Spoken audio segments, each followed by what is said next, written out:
Hello and welcome to the Holiday Park People podcast. My name's Matt and this is Stacey. And we're the Holiday Park People. We are back.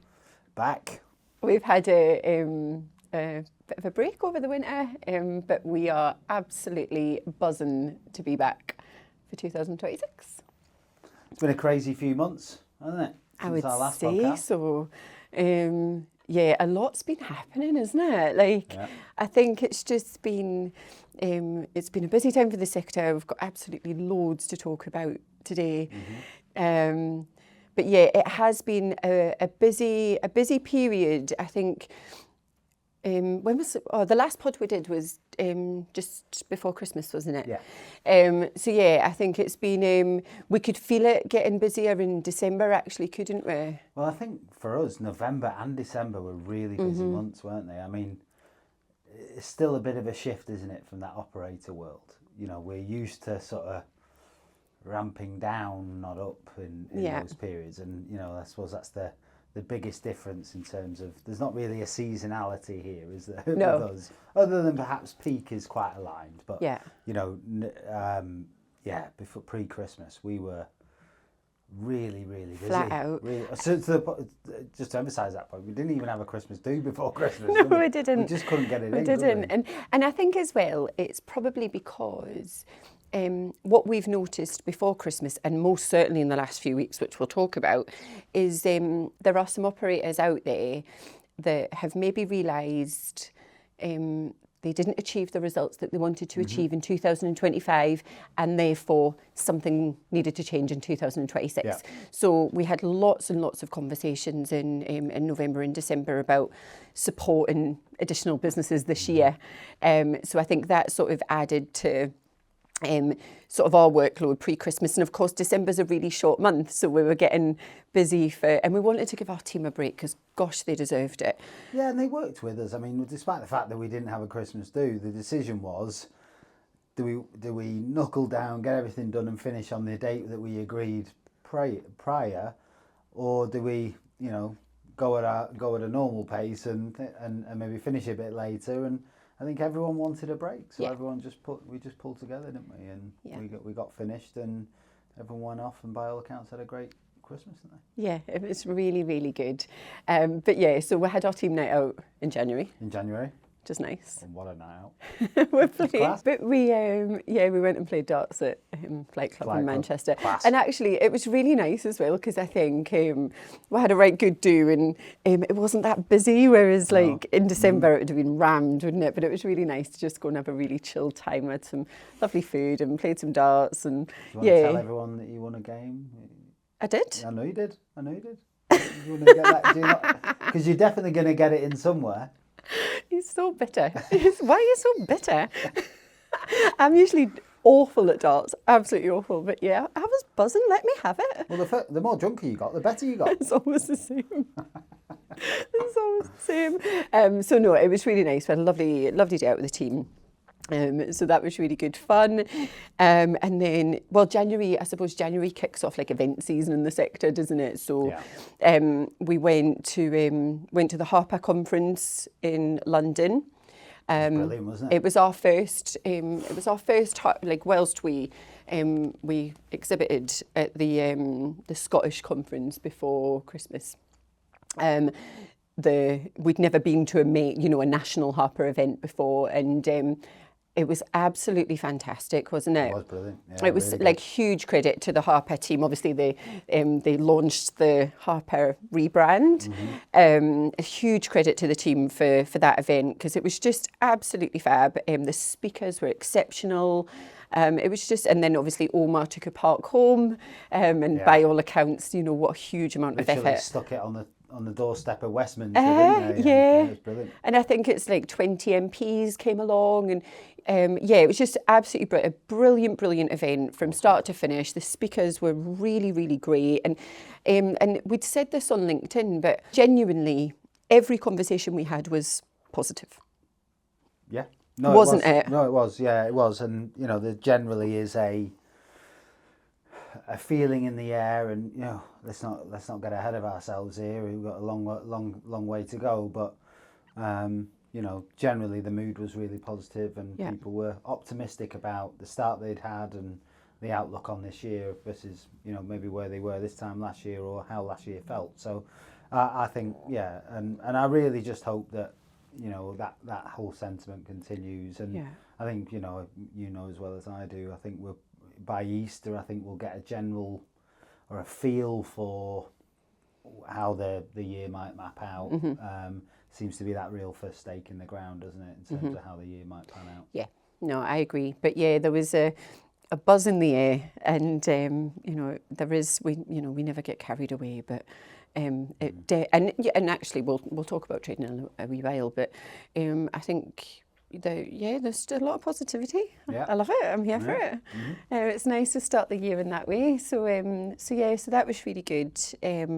And then we went. We've been to the SEC, the Scottish. The show that takes place at the SEC in Glasgow, and Carnaby. Obviously, it's Carnaby's 50th birthday this year, so huge congratulations to them for that. And they've got a year of some brilliant stuff lined up, which we're delighted to support them with. And they launched the Oakdale Again at the show. It's fantastic. Great unit too. Oh, it's really beautiful. Well done. Yeah, really well done. Beautiful, and the feedback.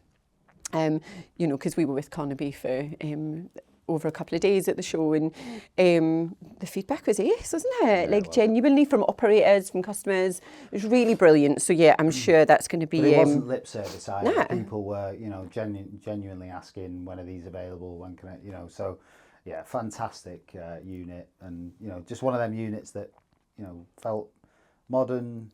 Was a bit of you could see the old Oakdale a little bit, but it was just modern, updated, but you could see being quite a volume unit. I'm sure that's going to do exceptionally well. And if you're an operator watching or listening, and you've not had a look at it, then go have a look, because it's really nice, fantastic. really nice. So that's really cool. And then what else? We've got in one of our other partners, Infinium. Obviously, they've just announced their investment with River Capital. It's exciting, isn't it? Yeah, it is, because Infinium are accelerating, I guess, their rollout of their Edge product, which is their direct-to-van Wi-Fi service, and I think now is the time of year where generally, if operators are reviewing feedback from last year and Wi-Fi is an issue on their park, then it'll feel very apparent. It's just a fantastic product, isn't it? It's affordable for the park operator, for the owner. It provides direct to van, which means it's got a router in the van. It means it's multiple devices can stream on it. It's just it's just a solution that the operators have been sort of crying out for. Bloody works. Yeah, it is. That's the thing. It's like a fantastic service, and there's no, huge capital expenditure required. The disruption's really minimal in terms of installation. It's very quick. So, what a fantastic product it is. So huge congratulations to the team at Infinium. Really happy for them. So congratulations. So that's good. We've onboarded 2 new partners in January already, and a few more to come now. And I mean, it's been a lively start to the year for the holiday park people, hasn't it? In terms of onboarding and conversations with, agreed partners moving forward or potentially agreed. It's been a really busy time, and as you said though, right at the start, it's just operators, park owners. They just made a decision, haven't they?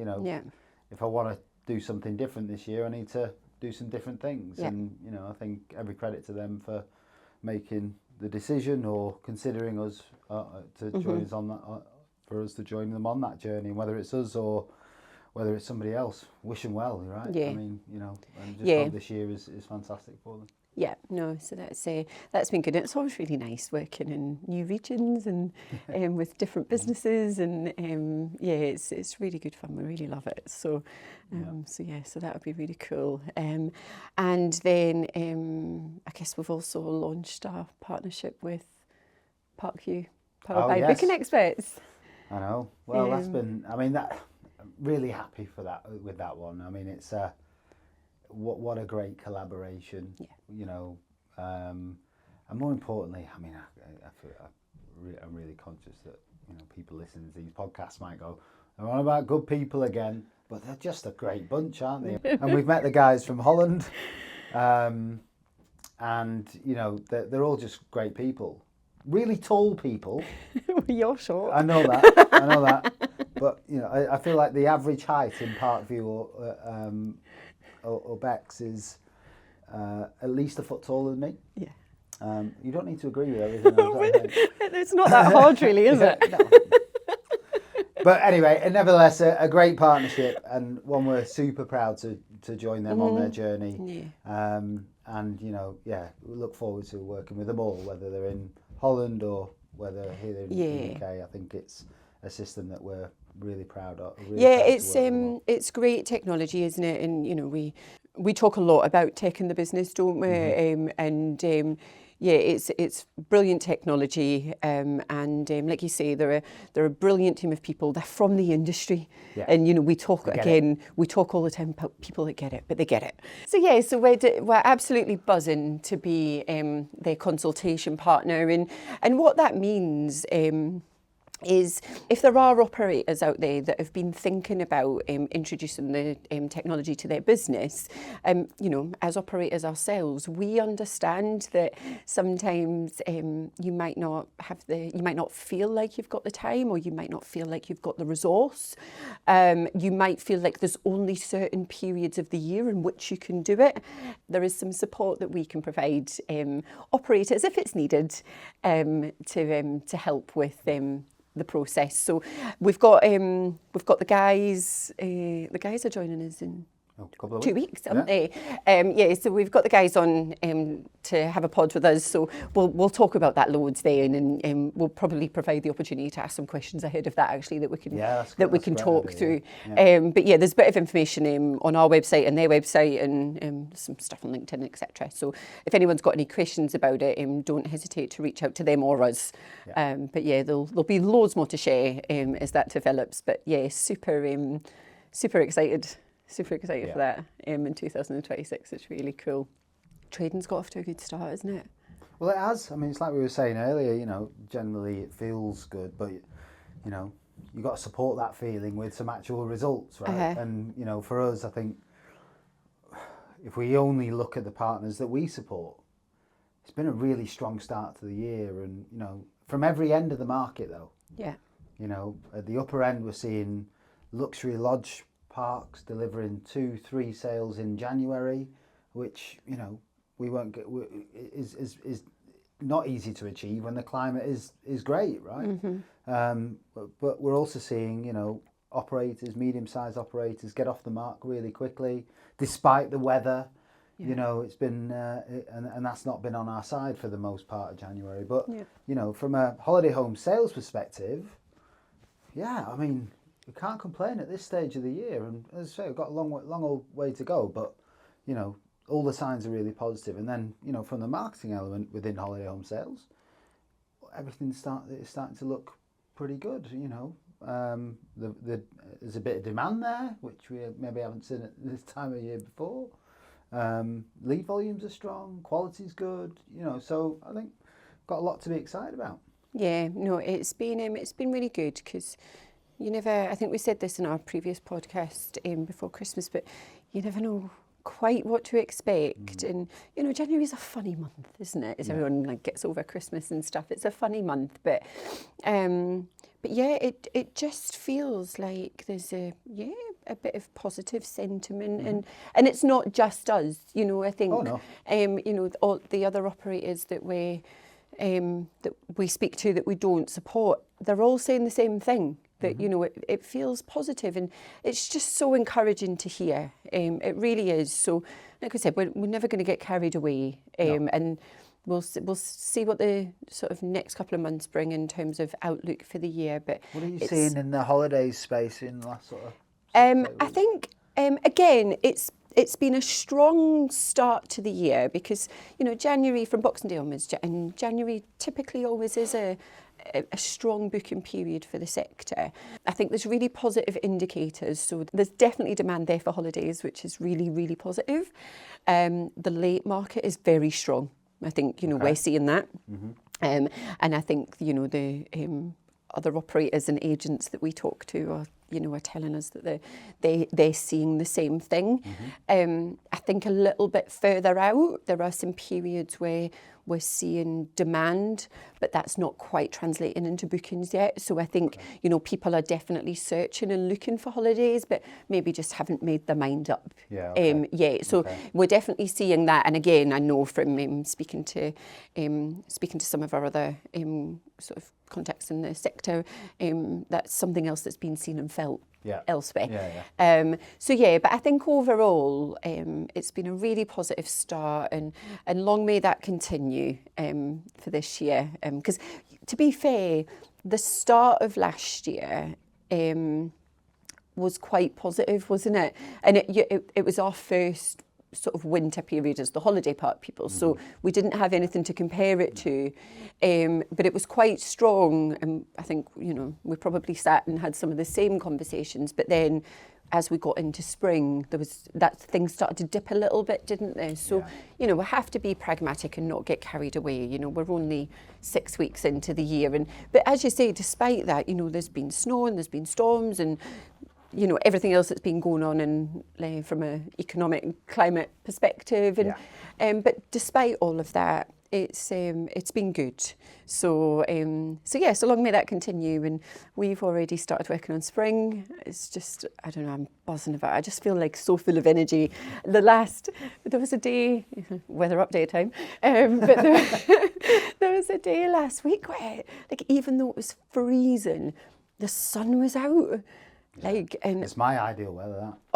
Love it when it's cold and sunny. Class. And I don't know, like it gets dark after 5 o'clock now, and like it just feels like spring's coming. I can't wait for it. I've never seen someone that's so excited about it. I just don't like the winter. No. Do you know what it is? It's the dark. I don't really mind the cold. Like, I can deal with that. It's just the dark. Like the dark mornings and the dark afternoons. I don't like it. I'm a sunshine person. I tell you what, though, go on then, Matt. Despite the the positivity around operators and what have you that we both work with and we've spoken to, the manufacturers aren't really feeling that at the moment. No, they're not. I think we'd all agree that these guys need our support over this year, and they're really valuable to this industry, and they need support. And I think it would be nice for them to feel some of the benefit of this positivity, and I'm sure some of that will come. It might just be a case of we're working through stock that's been stood around for a while, and so we're getting rid of some of that, and before we look to place 2026 orders, etc. But I think the manufacturers that we've spoken to perhaps aren't feeling it as much as some of the operators. But I guess the longer that continues from an operator or park owner perspective, it's inevitable that the manufacturers will. I do hope so. We need to look after them. We need them. The industry needs them, and we need to look after them.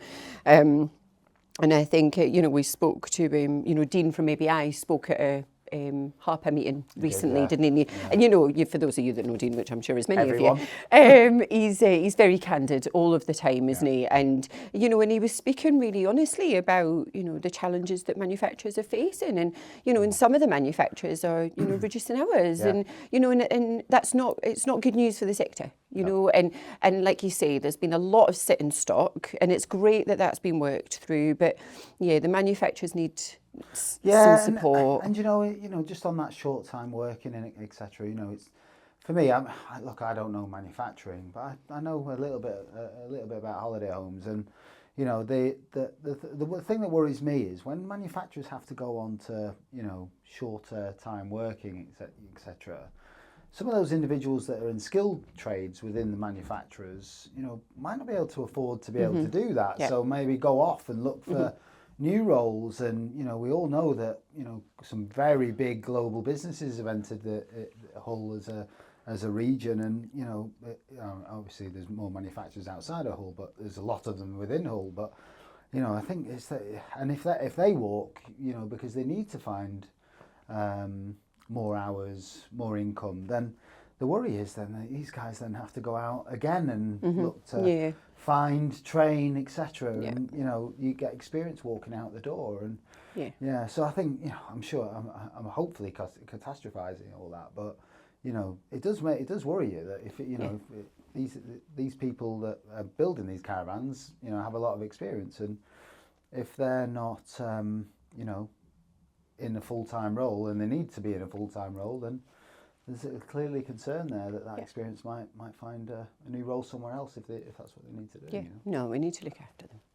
And I think, from our perspective, and again, we've spoken to some of the manufacturers about this. I think, it's whilst we're sitting here saying we need to support the manufacturers and they need our help, I think in practical terms, what that means is, a good starting point from a park operator perspective would be part exchange. Yeah. So if you've got lots of happy customers on your park, and then have conversations with them around part exchanging, because it's likely that if you've got holiday homeowners, and lots of holiday homeowners like to part exchange at this time of year, so they've got a new holiday home ready for the season ahead, and so having those conversations, and your existing holiday homeowners, many of them are most likely to upgrade into something newer, and therefore not only does that either take a new model out of stock that you've got, or encourage a new order from a manufacturer, but it also gives you a pre-owned holiday home potentially that will help support new business sales as you get towards Easter, and so it just helps stimulate.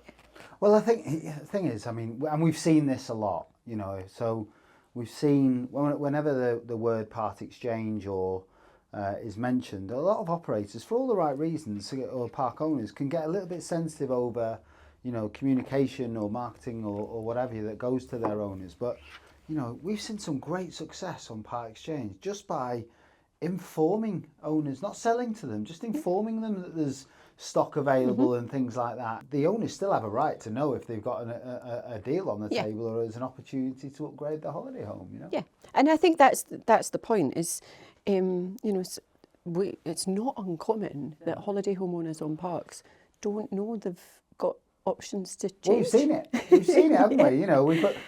We worked with we didn't realise we could do that.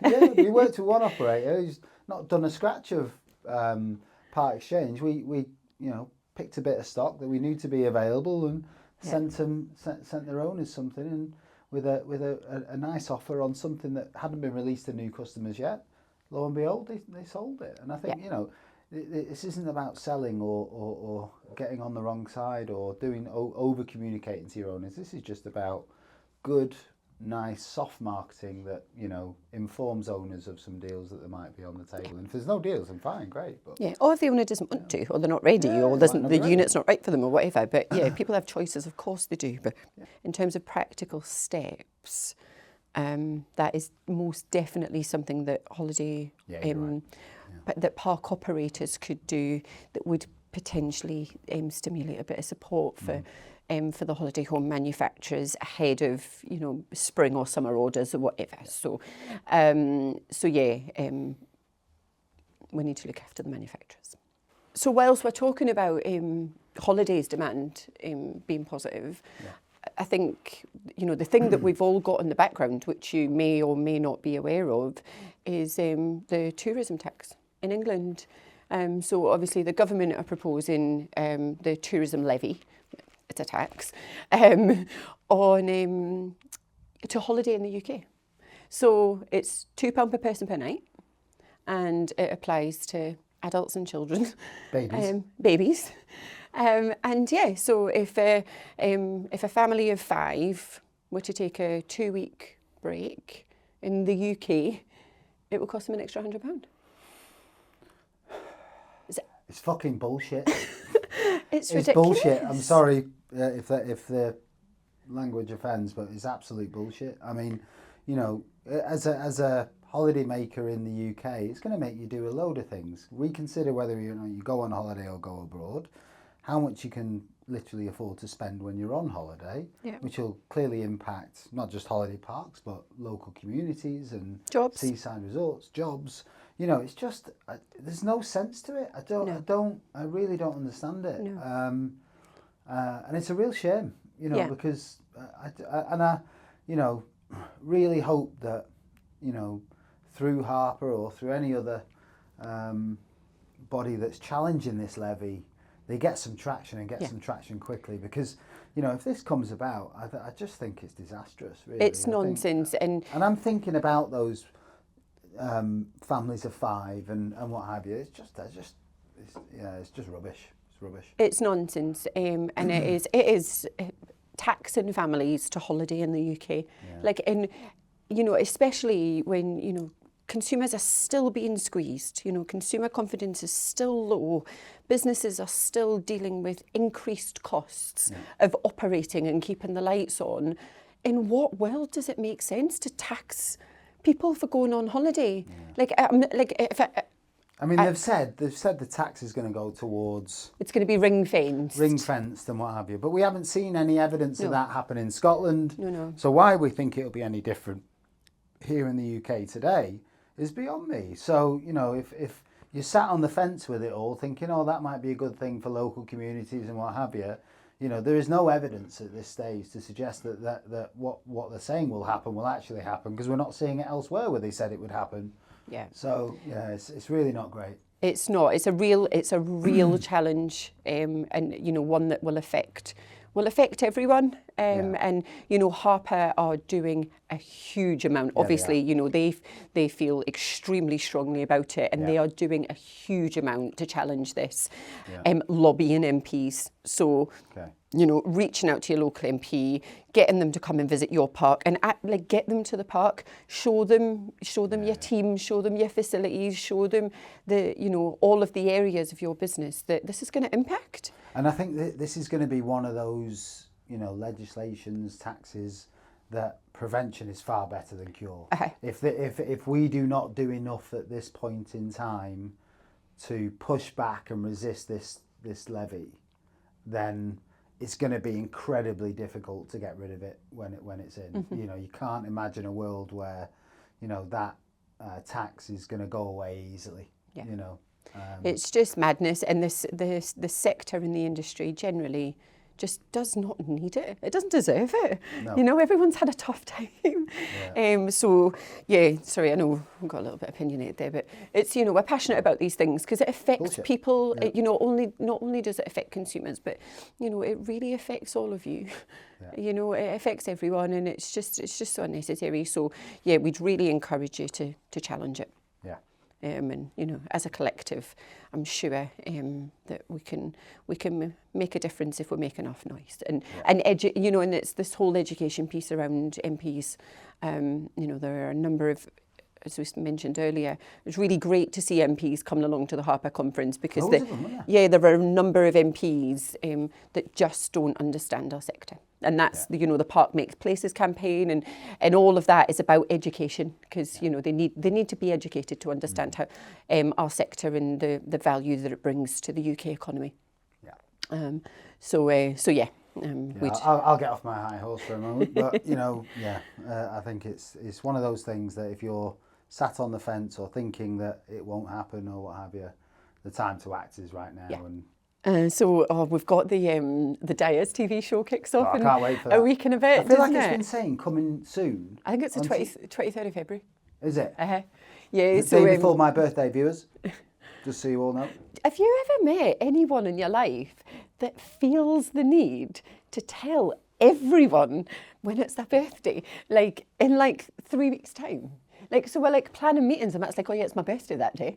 They don't care. Well, no, in that instance, he said it was his birthday on the 25th. I said, oh, it's mine the day before. I know, but you tell everyone, like...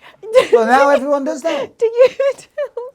Like, it's my birthday in May. If you need the office address for presents, cards, etc., then we'll put it in the link below. Okay. It's so funny. Why?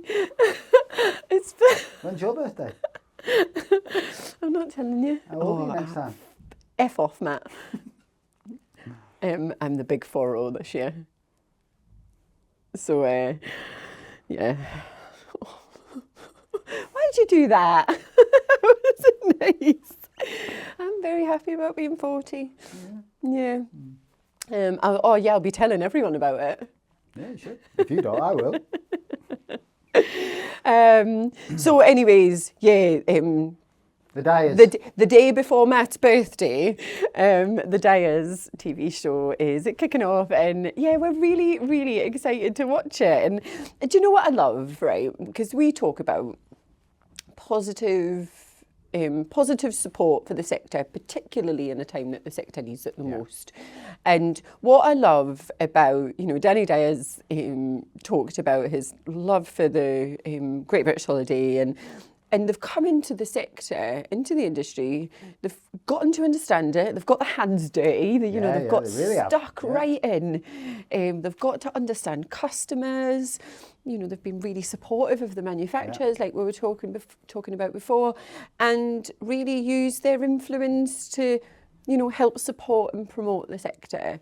And I think, in our opinion, which we are entitled to, I think it's been quite disappointing to see other people with influence in recent weeks enter our sector and pull it to pieces. Talk about park operators broadly exploiting customers.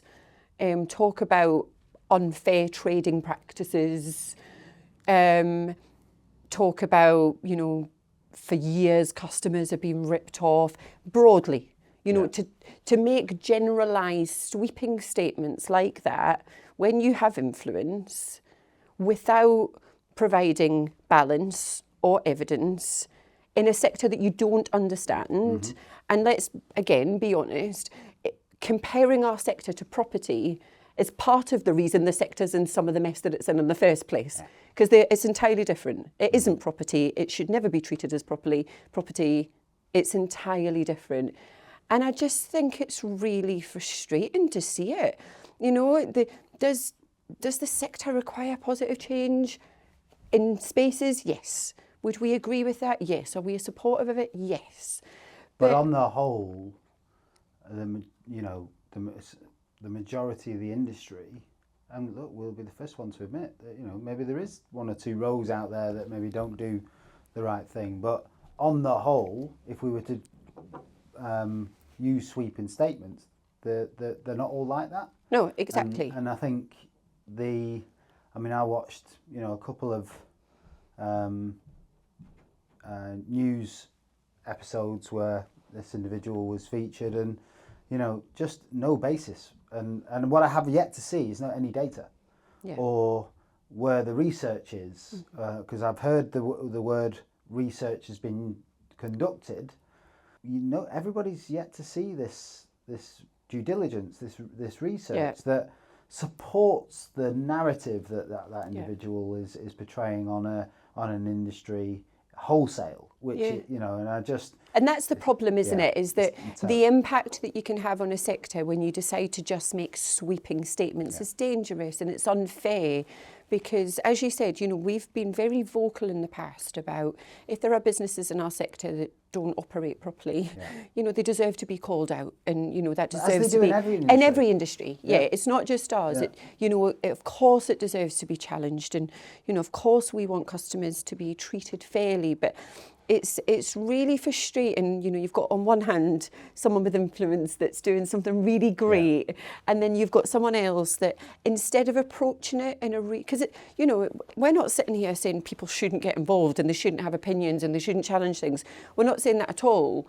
But if you want to do good, then you would at least approach it in a collaborative, evidence-based, fact-finding way. Just do some due diligence. I mean, it's that for me is common sense, right? I mean, common sense means let's just do some due diligence before I put my face, my influential face, and out there as, you know, a supporter in any direction, good or bad, or to or against, you know, do your due diligence. You know, ask the industry expert. They've all done a load of research. You know, ask for it. And you know, I think you'd probably be surprised how much you are furnished with in terms of data, evidence, etc. And yeah, it's just really disappointing. Really disappointing that, you know, it feels like, you know, somebody jumping on a bandwagon that they don't really understand. No, and I think that's the thing. You know, it's, you know, a lot of the time, you know, we can make positive change, and but it's that mostly comes about with credibility. And you know, this is a very respected individual in their space. So, you know, if you want to become respected in this space, fair play to you, go for your life. You know, but you would at least do that in a collaborative, you know, data-based approach, in our opinion, as opposed to just entering a space that you don't have any experience in, comparing it to something that it's not relatable to, and then just pulling it to pieces. It's not helpful at all. And particularly, you know, when we're talking about positivity and the market feeling a little bit better, it's like, why are you trying to tear it down? you know, and no one needs it. It's just so unnecessary. But yeah, anyways. Anyway, good luck to the dyers. Good luck. We've definitely seen an uplift in sort of businesses looking for some support in 2026, haven't we? It's been a you know, even just this week is, you know, we've had a lot of conversations, haven't we? So it's really, you know, it's positive to see that, because I think, as we said earlier, if there's businesses out there that, you know, want to actually positively influence the outcome this year, then that's great. And do you know, like, I don't want us to sound like a broken record, but where we're passionate about things, you know, we're not scared to repeat ourselves. And I think some of them, some of the businesses we've spoken to, we know that they've spoken to other people in the industry, and some of the feedback has been quite disappointing, isn't it? Just in terms of how other businesses in the industry are conducting themselves. And, you know, I think it was the Gareth podcast, wasn't it, where we spoke at length about, one, we're a really supportive industry generally.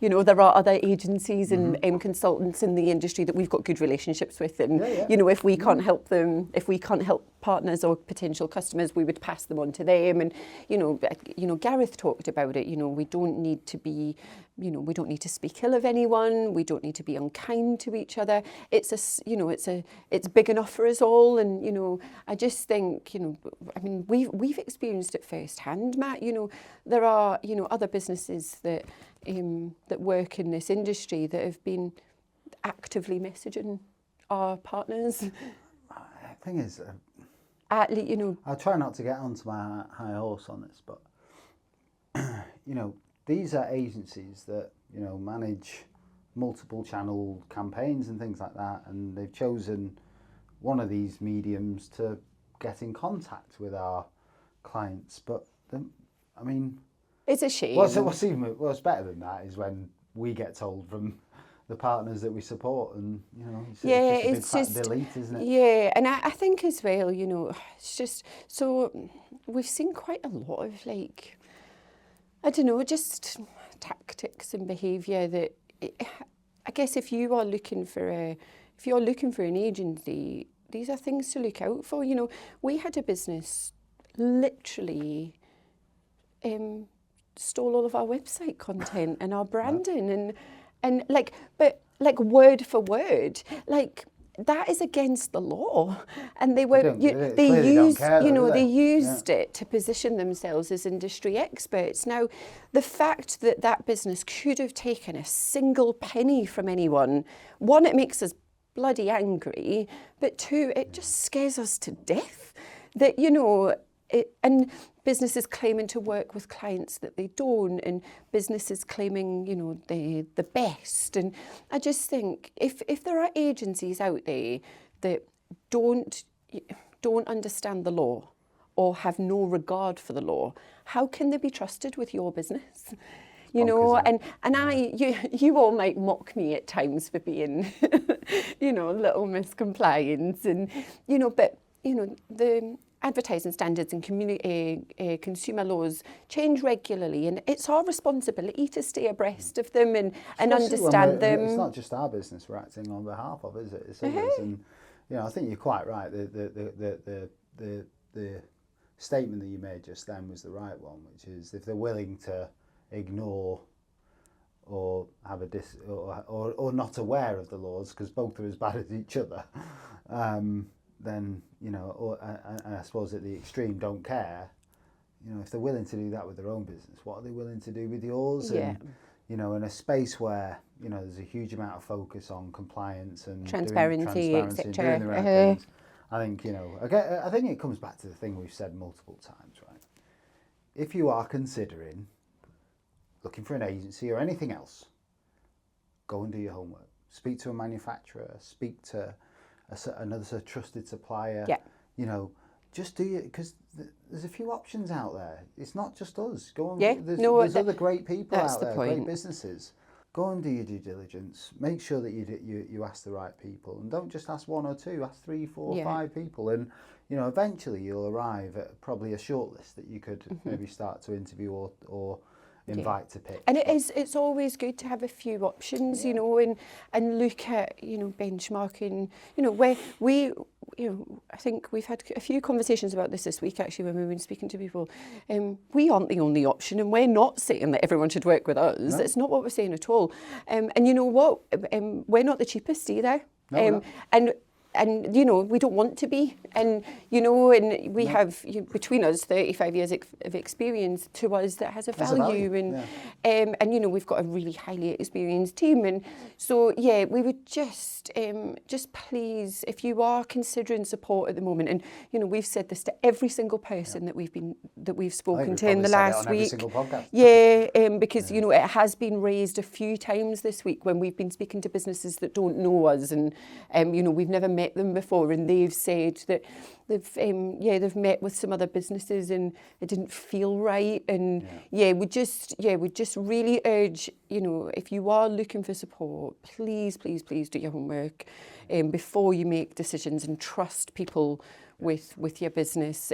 Please ask around. We will not stop urging this until hopefully such a point at which there are none of them left. Yeah, and poor practice doesn't exist. So, but God, it's good to be back, isn't it? It is, and I think looking ahead to now doing some spring campaign briefs, for our team and our partners to get on with. And, we've got a sales kick-off meeting. Yes, which we love. Absolutely love that. So we've got a couple of weeks now. 2 weeks time. So we've got a sales kick-off meeting for one of our clients, and we love that. Just looking forward to the year ahead and a bit of fun, and so that would be really nice. We're filming with our first podcast guest of 2026 later, so that would be really we've got a few lined up, and hopefully we managed to pull all of those off this year, because there was a few times last year where there were some episodes we filmed that we couldn't share, and then diaries and stuff had to move, so we've got there's a little bit on the go, and so that would be really exciting, and we're gonna try and podcast a little bit more, aren't we?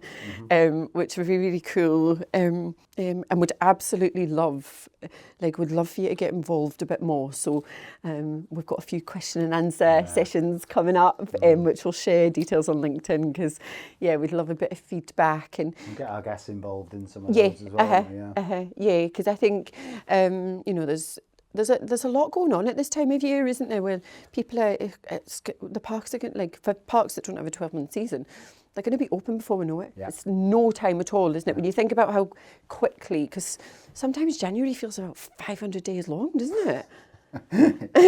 But how's it the middle of February? I know. Well, I don't know if I said, but it's my birthday, so. Honest to God, please send help. I can't wait for your birthday just to be over and done with, so I don't have to hear this for another 365 days. That's 2 weeks.